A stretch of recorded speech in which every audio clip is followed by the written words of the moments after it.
Hello students, welcome to Mid Benches classes. Everyone, welcome back. So as you know, we are in trigonometry max 2 lesson number 6. So yesterday we have done practice set 6.2 का जो word problem questions है. We have done till question number 3. Let's start with question number 4 now. Now as it is given, two poles of height 18 meter and 7 meter are erected on the ground. दो पोल है, एक 7 metre का है, ठीक है, एक 18 metre का है और एक 7 मीटर का है, ठीक है. On a ground, the length of the wire fastened at the top is 22 meter. So अभी ये पोल है, हाँ, this is 18 meter pole, this is 7 meter pole. So we will name it, हाँ, इसको हम CD दे देंगे और इसे हम AB दे देंगे. अब इनका जो वायर है वो कितना मीटर का है? 22 मीटर का फास्टेंड वायर है, ये 22 मीटर है.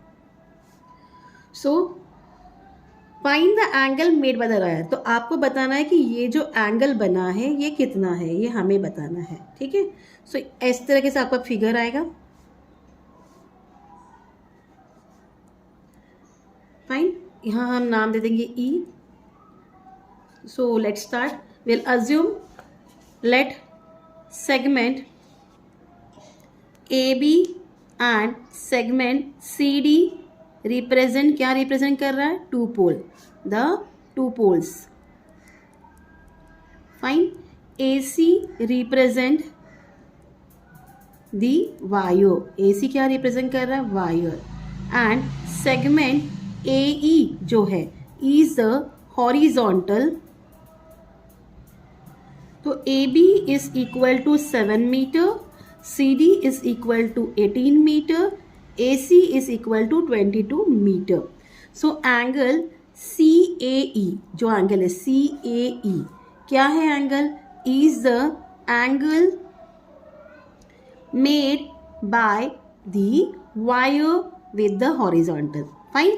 वायर से बना है with the horizontal, with the horizontal. Fine. So angle CAE is equal to theta हम ले लिए. क्वाड्रिलेटरल जो है ABDE क्या बन रहा है? Is a rectangle. What it is becoming? It is a rectangle. So if it is a rectangle, if AB is 7 metre, that means DE is also equal to 7 metre. Clear? DE is equal to AB is equal to 7 meter. Why? Reason, opposite sides of a rectangle are equal.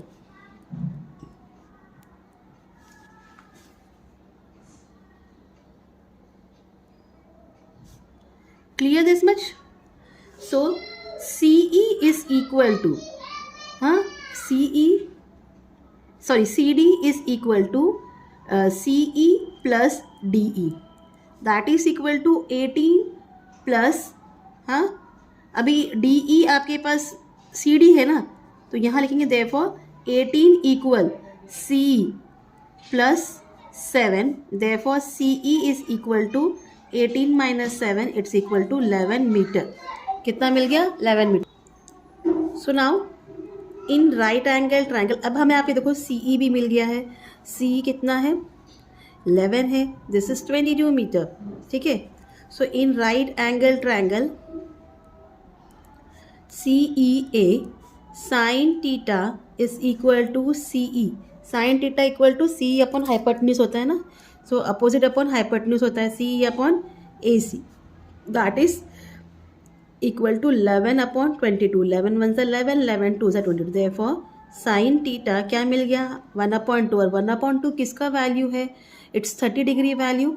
सो ये हो गया. Therefore sine 30 degree is equal to 1/2. Therefore theta is equal to what? 30 degree. So what you are going to write in the answer?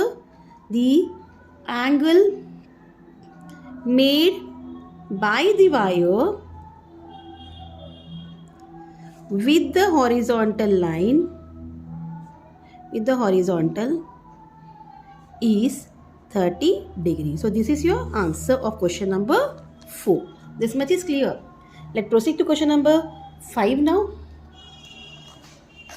Now what this question is like example only. हमने जो example last का किया था वैसे ही. A storm broke a tree. One tree is there. ठीक है, एक tree है, हाँ, हवा आया और वो गिर गया. Storm woke a tree rested 20 metre from the base of the tree. तो कहाँ आके गिरा? 20 metre from the base of the tree. तो ये बेस है, इसको हम BD दे देंगे. Find the height of the tree. You have to find the height of the tree. So ये टूटने के बाद ऐसा रिप्रेजेंट हुआ है. तो जब टूटेगा जो पॉइंट से, वो और ये इक्वल होंगे. ठीक है, ये यहाँ से टूटा तो यहाँ आके गिरा. सो ACBD यहाँ 90 होगा. सो एंगल ऑफ क्या है? Angle with horizontal 60 degree. Fine. So will right let segment AB represent the tree before storm. ठीक है, इतना क्लियर. अब ड्यू टू स्टॉर्म क्या हो गया? The tree gets broken okay at C. So broken part क्या है? ब्रोकन पार्ट AC टेक्स किसका पोजिशन ले लिया? Takes the position of CD. तो AC is equal to CD give it 1 and we know BD is equal to 20 meter and angle CDB is equal to 60 degree. These are all given in the question only. So now in right angled triangle CBD tan 60 degree is equal to CB upon BD by definition, है ना, opposite upon adjacent. So tan 60 क्या है? √3 equal. We don't know what is CB but we know what is BD. So we'll write CB upon 20.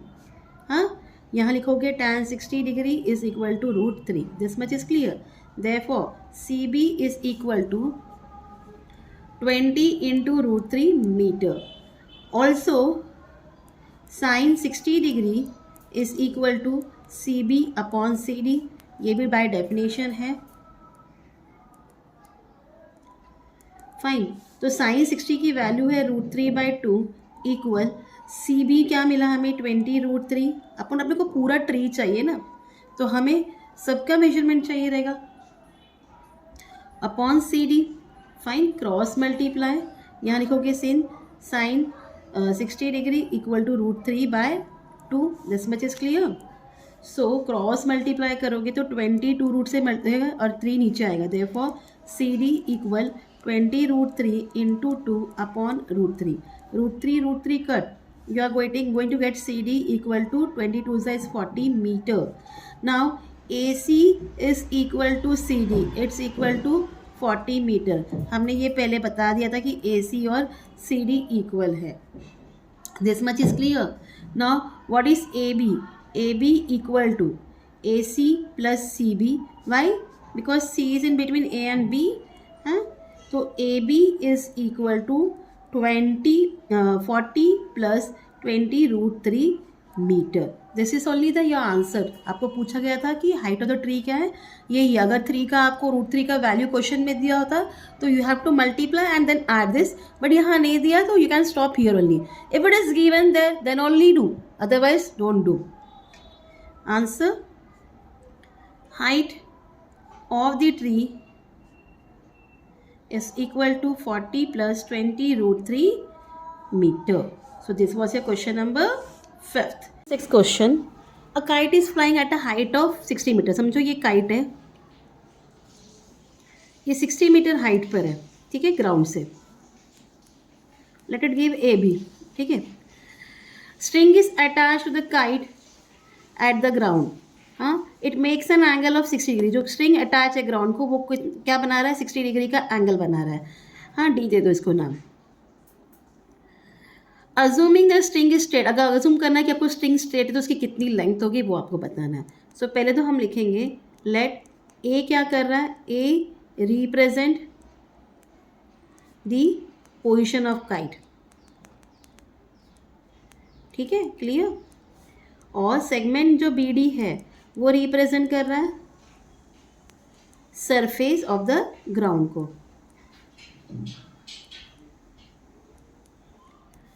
segment AB is the height of the kite above the ground.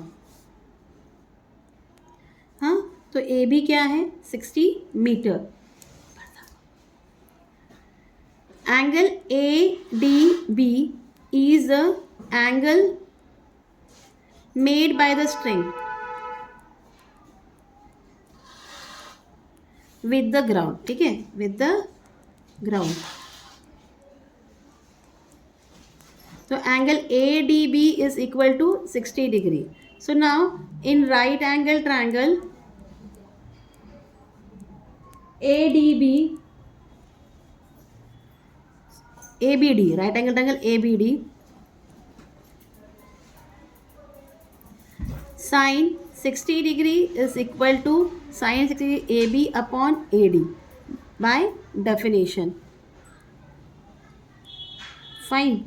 So what is the value of sin 60? Root 3 by 2 is equal to AB we are having 60.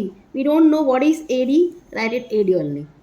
यहाँ लिखोगे since sin 60 degree is equal to root 3 by 2. Clear?